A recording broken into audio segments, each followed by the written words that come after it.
ya me kan si so nyina say sofo bia manani nye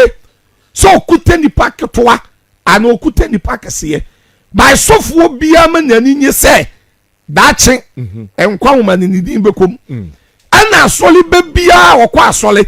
amanani nye so okwa asole wo sofo Kumchacha ho so okwa asole wo prophet Kyei Duah wo so okwa asole wo sofo Asomasi ho by asole be bia amanani nye say dache ni din ba konkwa homa enkwa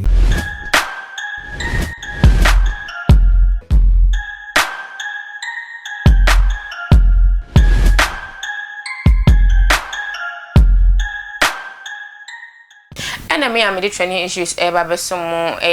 mo PSA na Natalie aka Fire Lady Monitia dada matebili ni anu ohye na no mu oduru na me de babesom me my Ghana for sene de bia me yedin pam show mo subscribing to the channel for me na mo share videos na across all the social media platform ne so sa ni mu odi pam ene sense me ne de me de banana ohye ni mu odin ankasam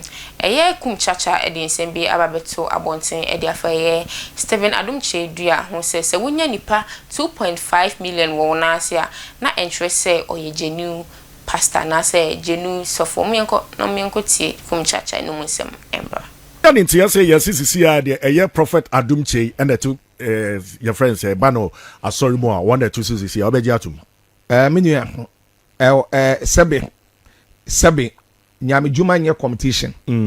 so atia say Ghana for na kasa ena me say asofudie no enye competition on say sofo Adom Kyei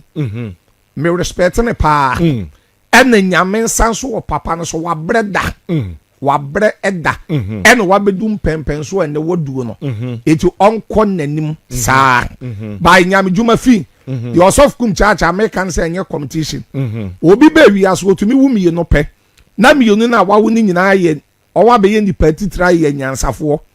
ana obi nso to mi wu bebre na bebre na wawo no kore mfa so amaso bible mo no me the example achelo da Yesu beba a wo ba bebu aten no on kase sofo obi nipa doso eti ono no wo je ne nkwa Matthew 22:14 or say many are called by few are chosen. Kama. Onwe kwa asole ne dosu bebre ba onwe ye yu ye kakra bi. And aka Matthew 7:21 was enye onwa wose me se awurade e na obekọ so ayemem na de wo ye awurade na wo ye awurade apede ye mi sase aso dem a ye nyina ye guo no se awurade apede ne ye ya na eti da bi osofu Kumchacha me kasewe okay Luke chapter 12:32 Yesu say ekuo kitwa mamunsuro eye moja feso de ai ni be mam asole bi owa esua aye ni pe wom kura enu 100 be powerful abrabo a won bo ene abrabo trene no owo so nyame ye ni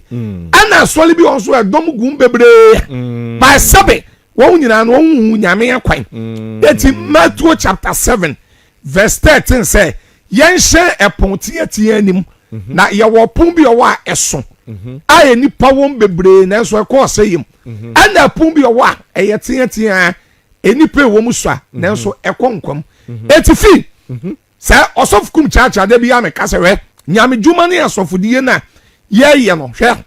ade ba akopɛ na asofo bia da bi asole ye sese obo ho mpaye wudi ma de kwade de a kire me na wa brabo no so wo de ye ade papa kire me Yesu esuma disciples no Luke chapter 10:17-20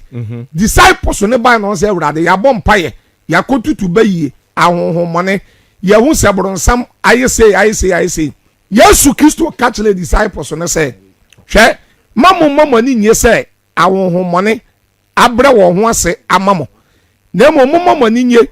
sa obeturo mudin wo nkwa homam sa asam na Yesu kan no ya sofu Kumchacha da biya mani je pa wo ho Luke chapter 10:20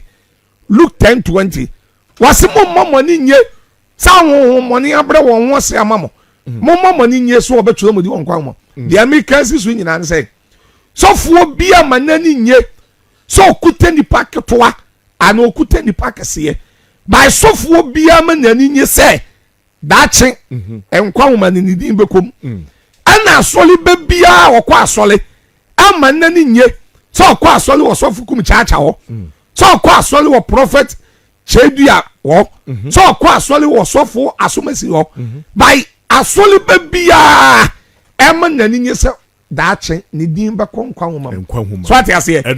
ene hia enti no nyame dwuma no nye competition on say ne asofo ni be asofo ni bi na ye ne say competition mo na won ye sa ne ti Kristo so ma se okay sabe se wo yeso wo bi kra ni nyame na obi ni ho sa asofo di aye di sabe Tvgh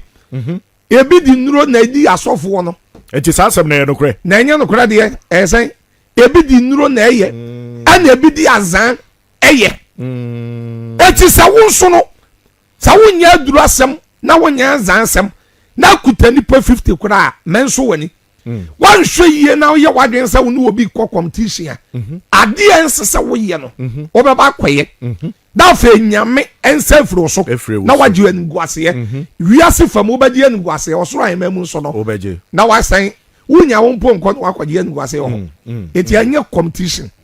obi ani ni lem no obi ambo na adwuma kama sa e wo awurade din mu mo munya akwa ye pa biem esan de ba attention TV so e de we de obi num aduro ema yarefo ne ehe sefo Kumchacha num nsem e na yekotie e bai no makra mo da se ne esan be share